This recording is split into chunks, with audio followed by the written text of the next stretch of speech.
ஐசிஎஃப்-இல் உள்ள 2000 காலி பணியிடங்களை நிரப்பக் கோரி பாரதிய மஸ்தூர் சங்கம் மற்றும் பாரதிய ரயில்வே மஸ்தூர் சங்கத்தின் சார்பில் வாயிற் கூட்டம் நடந்தது. ஐசிஎஃப் ரயில் பெட்டி தொழிற்சாலையின் பாரதிய மஸ்தூர் சங்கம் மற்றும் பாரதிய ரயில்வே மஸ்தூர் சங்கத்தின் வாயிற் கூட்டம் ஐசிஎஃப் வளாகத்தில் நடைபெற்றது. இக்கூட்டத்தில் கலந்து கொண்டு சிறப்புரையாற்றிய முன்னாள் மத்திய அமைச்சரும் ஜனதா கட்சி தலைவருமான சுப்பிரமணிய சுவாமி, ஐசிஎஃப்-இல் உள்ள 2000 காலி பணியிடங்களை நிரப்பாதது கிரிமினல் குற்றம் என்றும், இவ்வாண்டு இறுதிக்குள் காலி பணியிடங்களை நிரப்பாவிட்டால் வழக்கு தொடரப்போவதாகவும் தெரிவித்தார். இங்கே நான் கேள்விப்பட்டேன் 2000 வேகன்சிஸ் இருக்கு. இதுக்காக இருக்கு, இது கிரிமினல். என்னோட ஒப்பீனியன்ல இது கிரிமினல்.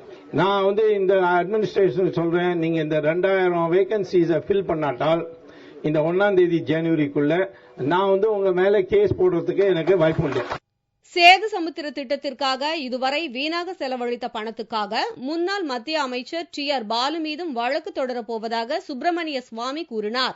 சேது சமுத்திரம் திட்டம் ரத்து ஆப்போறது இல்ல. ஆனா ராம சேத்து உடைக்காமல் ஒரு புது வழி மூலமா அதோட கால்வே தயார் பண்ணுவார்கள். அதனால ஆனா இதுவரையும் தவறா பண்ணதுக்கு செலவை நாங்க அடுக்க முடியும்னு ஒரு கேஸ் நான் போடுறதுக்காக முடிவு பண்ணிருக்கேன். 2000க்கும் மேற்பட்ட காலியான இடங்களை நிரப்ப வேண்டும். 10 ஆண்டுகளுக்கும் மேல் பதவி உயர்வு இல்லாமல் உள்ள தொழிலாளர்களுக்கு பதவி உயர்வு வழங்கப்பட வேண்டும் உள்ளிட்ட 8 அம்ச கோரிக்கைகளை வலியுறுத்தி இந்த வாயிற் கூட்டம் நடைபெற்றதாக ஐசிஎஃப் கார்மிக் சங்க பொதுச் செயலாளர் மணி கூறினார். தொழிலாளருடைய நீண்ட நாள் பிரச்சனை 2000 வேக்கன்ட்டுங்க காலியா இருக்குது ஐசிஎஃப்ல. அதை 10 ஆண்டுகள் மேல இன்னும் ஃபில்அப் பண்ணல. இதை ஃபில்அப் பண்ணாத கண்டிச்சோம். அதே போல 10 ஆண்டு காலமாக ஒவ்வொரு தொழிலாளரும் பல ட்ரேடுகளை பதவி உயர்வு இல்லாம இருக்காங்க. அந்த பதவி உயர்வு வழங்கிட வேண்டும்.